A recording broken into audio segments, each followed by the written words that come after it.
Assalamualaikum warahmatullahi wabarakatuh. Perkenalkan, nama saya Asmaralda Gustia dengan NIM 106200033. Baiklah, di sini saya akan mempresentasikan hasil makalah saya yang berjudul Hakikat Negara dalam Sudut Pandang Ilmu Negara.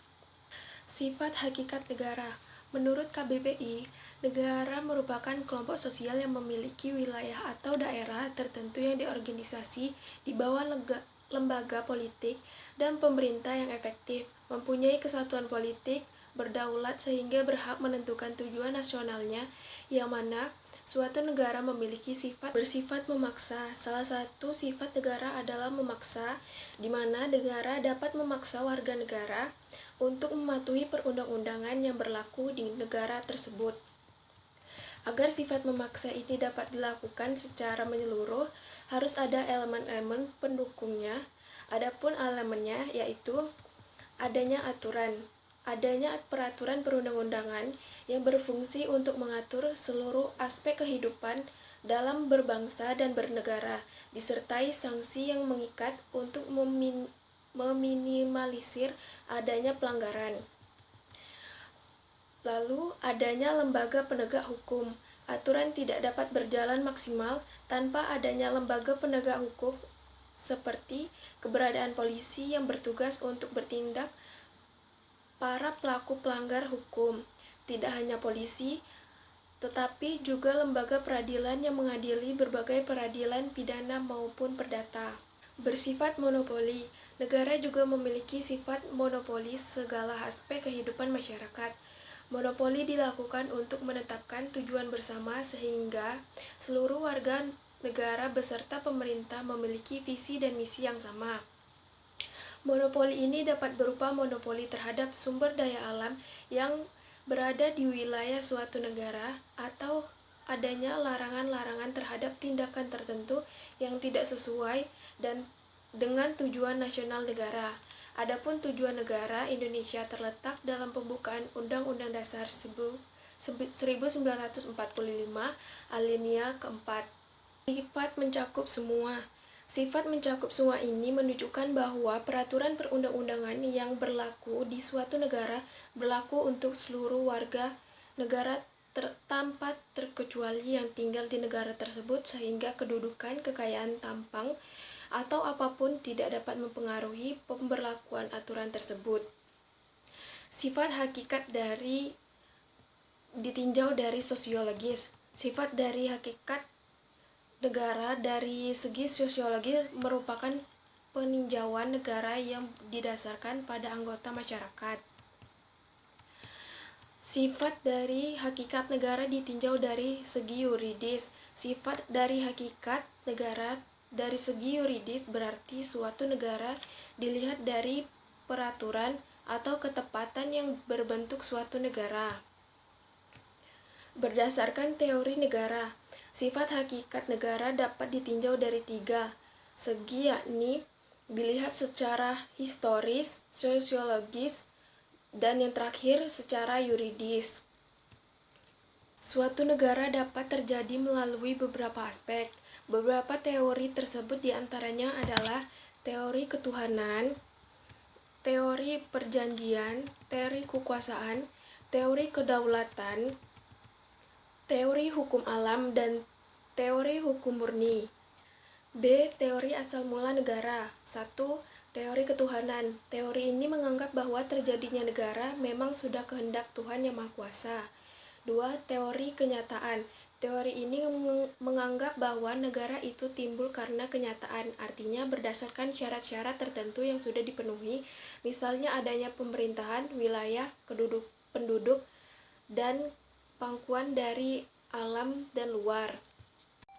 Teori penjanjian atau kontrak sosial. Teori ini menganggap bahwa negara itu terbentuk berdasarkan perjanjian bersama. Perjanjian ini dapat antar individu yang bersepakatkan mendirikan suatu negara, ataupun perjanjian antar individu yang menjajah dan yang dijajah. Teori penaklukan. Teori ini menganggap bahwa negara itu timbul karena adanya kelompok manusia yang mengalahkan kelompok manusia lain. Dengan demikian, pembentukan negara dapat terjadi karena proklamasi, peleburan, dan penguasaan atau pemberontakan.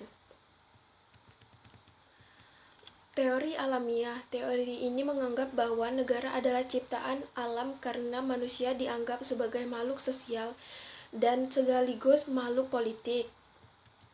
Oleh karena itu, manusia ditakdirkan untuk hidup bernegara. Jadi, dalam situasi dan kondisi setempat yang ada. Teori filosofis. Teori filosofis ini juga dikenal dengan teori idealisme, teori mutlak, teori metafisik. Teori ini bersifat filosofis karena merupakan renungan tentang negara yang bagaimana negara itu seharusnya ada. Teori historis. Teori ini menganggap bahwa lembaga sosial tidak dibuat, tetapi timbul secara evolusioner sesuai dengan kebutuhan manusia.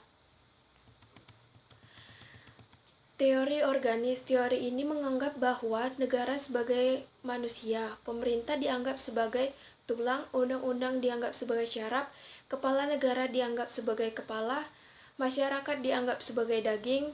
Dengan demikian negara itu dapat lahir, tumbuh, dan berkembang, dan lalu mati. Teori patrilineal dan matrilineal. Teori ini menganggap bahwa negara itu timbul dari perkembangan kelompok keluarga yang dikuasai oleh garis keturunan ayah atau garis keturunan ibu. Keluarga tersebut terus berkembang menurut garis keturunan yang ada dan benih-benih negara sampai terbentuk pemerintah yang terdesentralisasi. Teori kadaluarsa. Teori ini menganggap bahwa negara terbentuk karena memang kekuasaan raja diterima atau ditolak oleh rakyat. Sudah kadaluarsa memiliki kerajaan dan pada akhirnya menjadi hak milik oleh karena kebijakan. Menurut teori ini, raja bertahta bukan karena jure divino atau kekuasaan berdasarkan hak-hak ketentuan, tetapi berdasarkan kebijakan jure consuetudinarjo. Laju dan organisasinya, yaitu negara kerajaan timbul karena adanya milik yang sudah lama yang kemudian melahirkan hak milik. Raja bertahta oleh karena hak milik itu yang didasarkan pada hukum kebiasaan. C. Terjadinya negara. Di muka bumi ini terdapat ratusan negara yang berdiri. Negara-negara tersebut berdiri karena ada asal-usulnya. 1. Proses terjadinya negara secara primer. Terjadinya negara secara primer adalah bertahap, yakni dimulai dari adanya masyarakat, hukum yang paling sederhana, kemudian berevolusi ke tingkatan yang lebih maju dan tidak dihubungkan dengan negara yang telah ada sebelumnya. Menurut G. Jelinek, terjadinya negara secara primer melalui 4 tahap fase, yaitu fase suku persekutuan manusia, fase kerajaan, fase negara nasional, dan fase negara demokrasi. Proses terjadinya negara secara sekunder. Terjadinya negara secara sekunder adalah membahas terjadinya negara baru yang dihubungkan dengan negara lain yang telah ada sebelumnya. Berkaitan dengan hal tersebut, maka pengakuan negara lain dalam teori sekunder merupakan suatu unsur penting berdirinya suatu negara baru. Untuk mengetahui terjadinya negara baru dapat menggunakan pendekatan faktual, yaitu suatu pendekatan yang didasarkan pada kenyataan dan pengalaman sejarah yang benar-benar terjadi. A. Penaklukan atau pendudukan. Suatu daerah belum ada yang menguasai, kemudian diduduki oleh suatu bangsa. Contoh, Liberia diduduki budak-budak negro yang dimerdekakan tahun 1847. B. Pelepasan diri atau proklamasi. Suatu daerah yang bermula termasuk daerah negara tertentu melepaskan diri dan menyatakan kemerdekaannya. Contoh, Belgia yang melepaskan diri dari Belanda tahun 1839, Indonesia tahun 1945, Pakistan tahun 1947. C. Pelayapan atau pembentukan negara baru. Suatu negara pecah dan lenyap, kemudian di antara wilayah itu muncul negara baru. Contoh, Kolombia pecah menjadi Venezuela dan Kolombia baru pada tahun 1832. Lalu Jerman menjadi Jerman Barat dan Jerman Timur pada tahun 1945.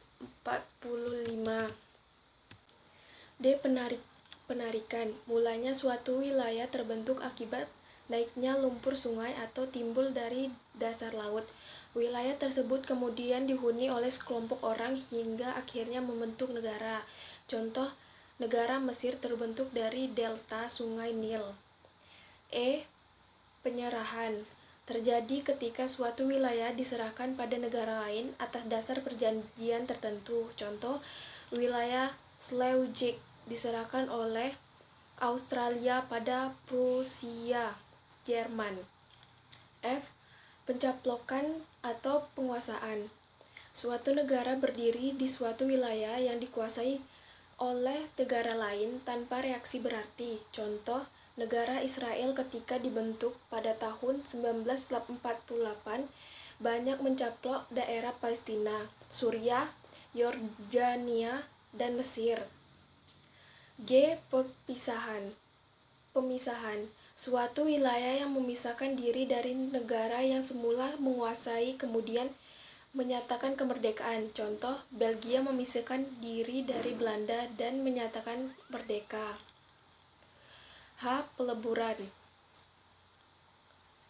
Terjadi ketika negara-negara kecil yang mendiami suatu wilayah mengadakan perjanjian untuk melebur menjadi suatu negara baru. Contoh, terbentuknya Federasi Kerajaan Jerman pada tahun 1871. Teori lenyapnya negara. Teori organis. Suatu negara organisme, negara tidak akan terlepas dari kenyataan dan perkembangannya dari mulai berdiri, berkembang besar, kokoh, dan kuat, kemudian melemah sampai akhirnya tidak mampu lagi untuk mempertahankan eksistensinya sebagai negara. Setelah itu lenyap dari percaturan negara. Dengan demikian, teori organis berpandang bahwa suatu negara pada saat tertentu akan lenyap seperti suatu organisme hidup. Teori anarkis. Penganut teori ini dapat dibedakan menjadi dua golongan, yaitu golongan pertama yang berpandangan bahwa untuk menghapus atau melenyapkan tata paksa harus dilakukan dengan cara menghancurkan organisasi tersebut bersama lenyapnya dan pendukungnya. Maksudnya, untuk melenyapkan negara harus dengan jalan terorisme. Adapun golongan kedua berpandang bahwa masyarakat yang penuh kebebasan tanpa pemerintahan akan dapat diwujudkan melalui evolusi dan pendidikan, tanpa harus melalui kekerasan dan kekejaman. Teori Maxim. Teori ini berpendapat bahwa suatu saat jika masyarakat yang adil dan makmur sudah terwujud, di sana tidak ada lagi terjadi perbedaan kelas. Karena tidak ada lagi perjuangan kelas, disitulah negara akan lenyap. Selanjutnya, teori mati tuannya negara. Menurut teori ini, negara sebagai suatu susunan tata paksa tidak perlu dihapus atau diperangi karena keberadaannya.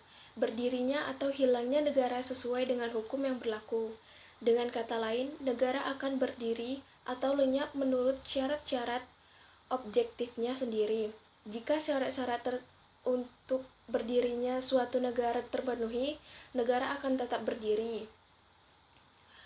Lalu, bila negara dianggap berhenti, hancur atau jatuh, maka usut wilayah dan masyarakat tetap ada. Hanya unsur pemerintahannya yang musnah. Di Indonesia pernah terjadi pada zaman Sriwijaya di abad Ketujuh, pernah jayanya namun kemudian tenggelam. Selain teori-teori tersebut, hilangnya atau lenyapnya suatu negara dapat disebabkan oleh dua faktor, yaitu faktor alam. Bukan oleh alam, maka wilayah dari negara tadi akan hilang, dan hilangnya wilayah tadi berhenti. Hilanglah negara itu dari dunia kenegaraan. Lalu faktor sosial, yaitu suatu negara yang sudah ada dan diakui oleh negara lain, tetapi dikarenakan oleh faktor sosial, negara itu menjadi hilang dan lenyap. Hal tersebut dapat disebabkan oleh faktor-faktor diantaranya: 1. Karena adanya revolusi. 2. Karena adanya penaklukan. 3. Karena adanya persetujuan. 4. Karena adanya penggabungan. Baiklah, itulah tadi hasil makalah saya. Mohon maaf jika ada salah kata. Saya akhiri dengan wabillahi taufiq wal hidayah. Wassalamualaikum warahmatullahi wabarakatuh.